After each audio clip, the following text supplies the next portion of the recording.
So this past week has been incredible in terms of news that's come out from Marvel's Avengers.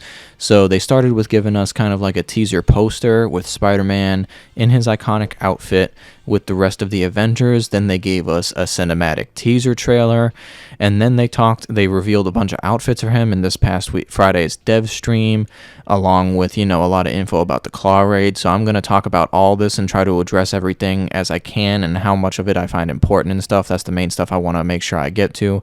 So if you enjoyed this video and want to stay tuned for more Marvel content, Marvel's Avengers context, feel free to like and subscribe for future content. So the poster, we don't really need to talk about. It was just, and I'm sure if you're watching this video, you've most likely seen it. But the initial poster was just really cool kind of teaser that they gave for us on Wednesday, and they told us that on Thursday we would get the reveal for a trailer. And the trailer was pretty dope, right? I didn't mind the trailer whatsoever, but at the end of the day, it was just a cinematic trailer, so nothing too entirely incredible about it. I will say I hope when we eventually see gameplay, I hope the swinging is as good as they made the swinging look in the cinematic trailer. That's all I'm going to say, just because, the swinging type mechanics with like Black Widow and Kamala and stuff, it's not the greatest there is, right? So we'll definitely see what the swinging mechanic looks like for Spider-Man. So then the real meat and potatoes of what was revealed this week was revealed during the dev stream on Friday. So they showcased a bunch of different Spider-Man outfits, and they made sure to clarify that this is not all of the outfits, obviously. This is only some of them. So they revealed the classic suit. They showed another look at the iconic suit. Then the Bugle Boy suit, the Secret War suit, the Spider Armor Mark 1, the Spider Armor Mark 3, and the Noir suit. I should also say as well, I think the Secret War suit was the one specifically that was only attached to the developer blog, which I will leave a link for in the description of this video. So all of these outfits are obviously looking incredibly clean. I think the Bugle Boy suit is an entirely original creation, at least for the most part, from Crystal Dynamics. I think it's honestly real cool.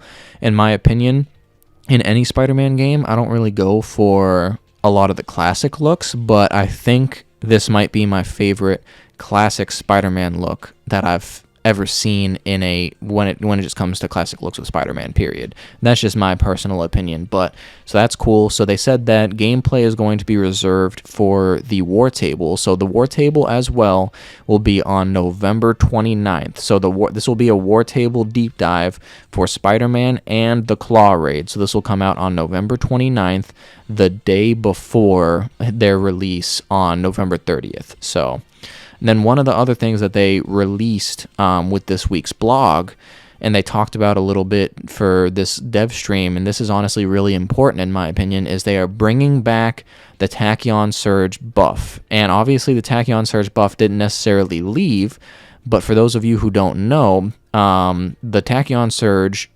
perk used to be bugged. So what the bug was the Tachyon Surge is just supposed to do increased status damage. However, for basically up before October, this past October, not only did it do increased status damage, but it also did a damage buff, just a flat damage buff for 20 seconds. And then what they had done is they had patched it out and they had removed the damage buff, but a lot of people were so used to there being a damage buff that the fans were kind of pissed, because it's like, well, it's been there for so long, we've gotten these builds built around this and stuff like that. So the devs ended up listening, and they are re-implementing on November 30th with this drop. They are re-implementing the damage buff that was attached to Tachyon Surge. The only thing they're doing, though, is to make it not as OP as it was, is they are making the duration of the damage buff go down from 20 seconds down to 10 seconds, which I think is absolutely reasonable for something that was as good as it was. And honestly, this made me really excited too, because I didn't even realize that the Tachyon Surge perk was bugged until after they patched it. So I am really excited to get some new builds out with after this is said and done, and I'm going to be doing a lot of damage to these bosses. So I'm really excited about that. So they talked about the Klaw Raid a little bit more in depth. They didn't show us gameplay for the Klaw Raid yet. I believe they are going to show us gameplay for the Klaw Raid on the 29th of November WARTABLE as well. But they have specifically said they're not going to reveal everything about the Klaw Raid because they want us to experience it ourselves, and they just don't want to spoil everything. So one of the things that I really liked that they mentioned is they said they already said before that there will be a mini boss in the Klaw Raid before you actually have to fight Klaw at the end, but they said the mini boss is a boss we have not seen before, and this mini boss is exclusive to the Klaw Raid. So they didn't reveal what the boss was too. I'm really excited to see what it is, and I mean, the fact that this raid is going to be adding 2 new bosses that we can regularly fight, I just think is a very smart decision, and I honestly can't wait. If I were to throw out kind of theories or my idea, I think that the mini-boss has at least a chance of being probably like a giant robotic spider, because they did kind of make the fact that spiders were a new enemy, robotic spiders were a new enemy. It was kind of like a big deal, or at least a cool idea. So I think maybe it has the potential of being a giant spider. But I don't know. We'll wait and see. They also said that Shuri, Okoye, and Zawafari are going to be incorporated into the raid in various points along the way, just to help us out with the puzzles and actually help us in kind of quote-unquote progressing the raid forward. They're actually going to be doing stuff. So another thing that is actually really cool and interesting is the Sonic version of Klaw. So, the giant pink version of Klaw. So they said that you will periodically fight him throughout the raid while he is that size. So it's not going to be like on some tip where it's like he's big and then he shrinks and you have to fight him. They made a point to say you will go up to that giant claw and you will throw hands. So I think that is a really step in the right direction of kind of scale of boss fights that they should be looking forward to implementing more often. Like, what if, whenever Captain Marvel and the Kree Century, the Kree War comes down, if there's ever a DLC like that, what if you actually have to fight a Kree Century, but you have to actually throw hands with them instead of just kind of cinematic throw hands, stuff like that. I think that type of stuff is really cool. So, and then they talked about the puzzles a little bit. So they said that the puzzles would require communication between all members of the strike team.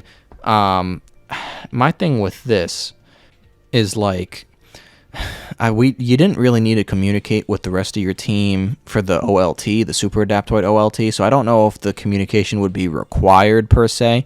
Obviously, communication between all members of the team is always going to make anything more efficient, but I think you should be able to probably get through it without any issues like that. And then they talked about how the puzzles will be different. Any hero can complete any part of the puzzle, but some heroes will be more efficient at completing certain parts of the puzzles than others. So, if you're aware of what hero might work better in a different situation, you want to use that hero for that situation, etc., etc. So, yeah, so that's just some of the stuff they talked about in the puzzles. So they talked about new perks for the Discordant Sound Raid gear, and this Discordant Raid is what is the name for the Klaw Raid, right? So they said that there is a perk, and I wholeheartedly forget the name of it. I should have wrote it down, but they said that there is a perk that will be the same on every piece of gear. It'll always be in the 3rd slot.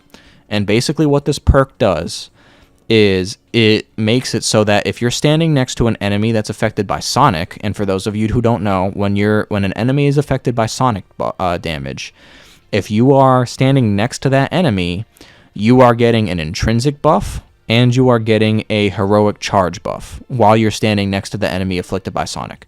So what this perk does is it makes it so that when you have that perk and you are standing next to an enemy afflicted by Sonic, you are now acting as a transmitter for the Sonic buff, and you are transmitting it to your other teammates. They did say it's not going to be as big of a buff as you're getting from getting it directly from the source, but you still are able to transmit it to your teammates using this perk. So they also talked about, and I'm trying to still fully wrap my head around what they meant by this, but I think I understand. They said that there are going to be different perks that are like a giving and receiving type perk on the Discordant gear pieces. And basically what I think they meant by that is like if you are the one who is acting as a transmitter, like you are kind of giving the buff to other people.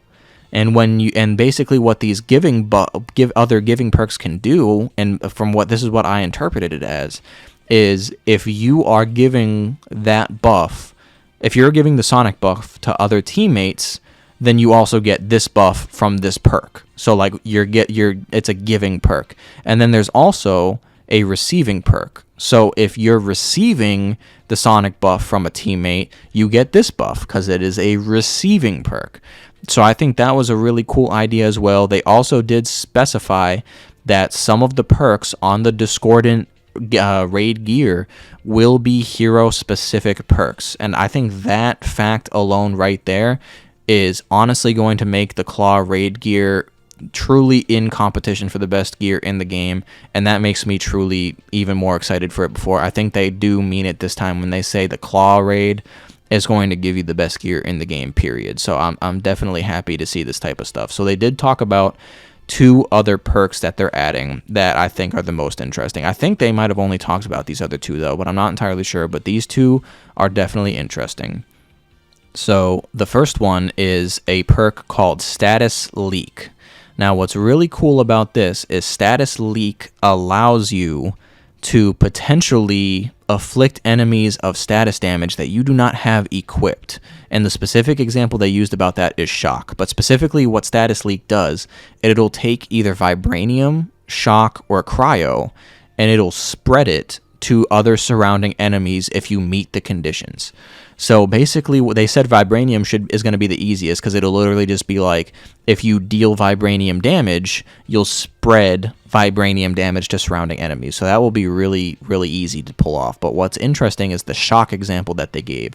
So they said that the condition for Shock would be something like, if the enemy is afflicted with Sonic, and you hit this Sonic-afflicted enemy with Vibranium damage, then you will spread Shock damage to every enemy around you. And I think this is really interesting because, you know, Shock was obviously no part of the equation, but now you're using Sonic and Vibranium, you're kind of mixing them to create Shock damage to everybody around you. I think that is like a really cool idea, and I can't wait to see this potentially with the other types of statuses. So this will be real cool to see. The other perk that they mentioned was a perk called Perk Breaker. And at first, I thought this perk seemed very OP, but they explained a little bit, and I think it's definitely going to help with some other perks, but it's not nearly as OP as it originally sounded. But this perk, Perk Breaker, is a perk that is specific to minor artifacts, and basically what it does is it increases damage by perks by 200%. Now, at first, when I heard this, I was like, oh, so like a damage buff is going to get increased by 200% damage? That's going to be insane. But that's not necessarily what it means. It means damage that is done directly by perks. So like the PIM payloads, the Vibranium payloads, those will be increased by 200% damage. So what I do like about this, though, is this is interesting because I think it'll make a payload type build a lot more viable now in terms of damage. So I definitely think this perk is a great addition. And they also said that they will be adding a type of perk. I don't think they talked about it, but they did kind of tease that there's going to be a new type of perk that will do perk damage that this will potentially play off of. So I think it'll be cool to wait and see what that's going to be. They also did talk about kind of 2 other things touching up on the Klaw Raid.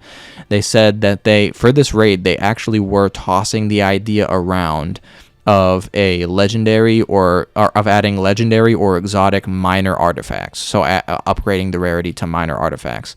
But they said it will still be epic for now, and nothing is guaranteed for the legendary and exotic minor artifacts. But I think the fact that it was at least kind of discussed and tossed around a little bit, it's hope for the future that they might upgrade that rarity. It would be cool to see more perks and better stats on those minor artifacts as well to make them even better. And then kind of the last thing they wanted to clarify about the power level when attempting the Klaw Raid and stuff like that. Because before, I believe they said for the OLT and the Klaw Raid, that you're only going to be able to do the OLT and the Klaw Raid to get gear that's 140 plus, and then I think the Elite Klaw Raid for 150 plus. But in what they did, they specified, and they said that you'll only get higher power gear upon completing the stage. So basically, when you complete the Klaw Raid, like let's say you're 140 across the board, you just did the Klaw Raid for the first time. So when you complete the Klaw Raid, you might get 2 pieces of gear that are like 143 or something like that, right? And then you equip those pieces of 143 gear, and you won't get a higher power in the Klaw Raid mission itself, but it'll match your power. So like you have 143 gear, now when you go back into the Klaw Raid, enemies will drop gear that's 143 and stuff like that. And then obviously, even if you don't like the piece of gear that you got, you can obviously use that gear to bring up your other gear that you do like to that level. So that's good that they clarified that. I do definitely think it'll make kind of farming the power level a little bit harder, but you know what? That's more end game content. And at the end of the day, the thing that people want most is end game content. So they dropped a lot of bombshells on us this week with a lot of news. They're definitely building the hype. I think this Spider-Man and Klaw Raid release is going to do a lot for the game, and I think people are still going to be wrapped up in this hype by the time they probably announce the roadmap, probably early next year, January timeframe, and we'll get an idea of when more heroes are coming and stuff. So go ahead and comment if you think that the information was sufficient, if you think they're building the hype well, if you like the Spider-Man outfits. I just liked all of the information that they've given us this week. But go ahead and like and subscribe for future Marvel's Avengers content, and I appreciate you for watching.